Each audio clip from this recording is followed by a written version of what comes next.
This is the roadmap that I wish I had when I first started out to get into dropshipping. And I came up with this roadmap with the goal to help you start and get successful with dropshipping. And now I'm going to take you through the simple steps so hopefully you can get the same result in your journey. Now this is what I've learned over the past 5 years of going all in dropshipping, with failures, buying courses, binging YouTubers, and then implementing what I've learned. And there are 5 steps in this roadmap. And step 1 is really knowing what you're getting yourself into. Don't rush into Shopify dropshipping just because you see some people getting results and you get shiny object syndrome. Or because your friend tells you that it's a get rich quick scheme and you can literally get rich overnight. Instead, you want to be understanding what building a real business is all about. What problems are you likely to come into and how will you solve them? When you go out, test your first product and you don't get any sales, how will you react to that? Will you be able to keep going when it gets really tough? Because once you get over the fear of failure and not worry if your first 1 or 5 stores flop, you will ultimately relieve any stress or pressure when you first go out and launch your store. It took me 5 stores to even get my first sale, and you taking the time out your day just to watch this video here,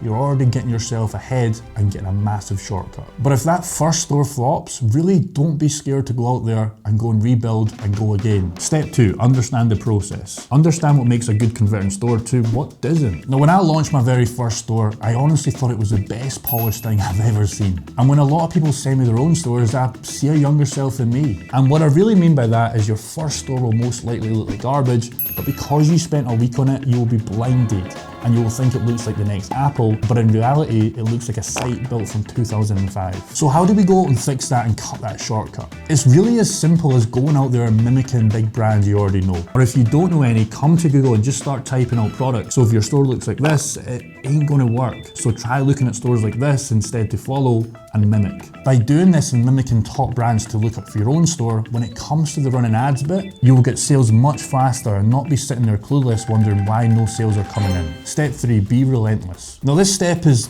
unfortunately what not a lot of people are prepared to go down. By being relentless, you won't ever fail because failure never happens if you don't give up. When I first started dropshipping, nothing happened. I would just waste time and effort in creating stores, spending money on ads for absolutely nothing in return. Not even to get any sales and just be a little bit unprofitable. I would go out there and spend money on ads and make absolutely 0 in sales. But I was relentless. I never gave up and I never stopped learning. I would take my laptop to work and I would just grind on stores, literally all day, and I would spend 70% of my income on these stores and their ads just to keep trying and failing. I lived on beans and pasta, but I was cool with that because I knew eventually I would get a store running because input equals output. You get what you put in eventually. See, many of you out there, you aren't prepared to live on beans and this and spend most of your income just to test and fail, and that's okay. You might get successful eventually, but I'm telling you now, if you're competing against some kid that is relentless every day and is just grinding it out, learning and testing, you ain't going to be able to compete. And some people just don't want it bad enough. Now this might not be the case for everyone. I know some people that have got successful much faster, but if you're playing the long game with dropshipping, you literally can't lose. It's just a matter of when. Step 4, testing products. Product research is obviously massive for dropshipping, as you have to be able to know what to sell to actually make any sales. Now going and combined with what ad platform are you going to run. So it's really a 2-part process here,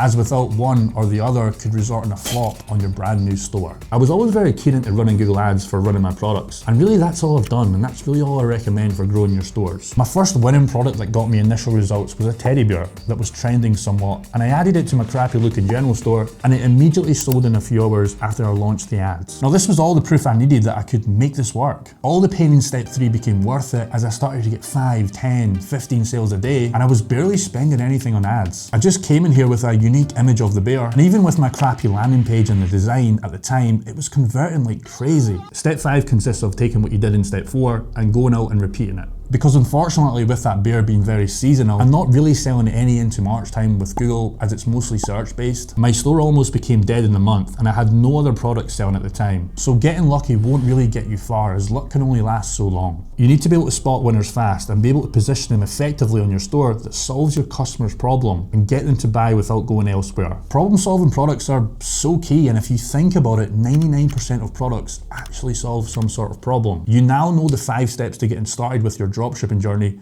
and getting success. But if you don't have a winning product, it's kind of useless. So I went out and made this video here where I show you how I grew a store to over 175k in sales in just its first few months, and I even reveal the winning product I ran.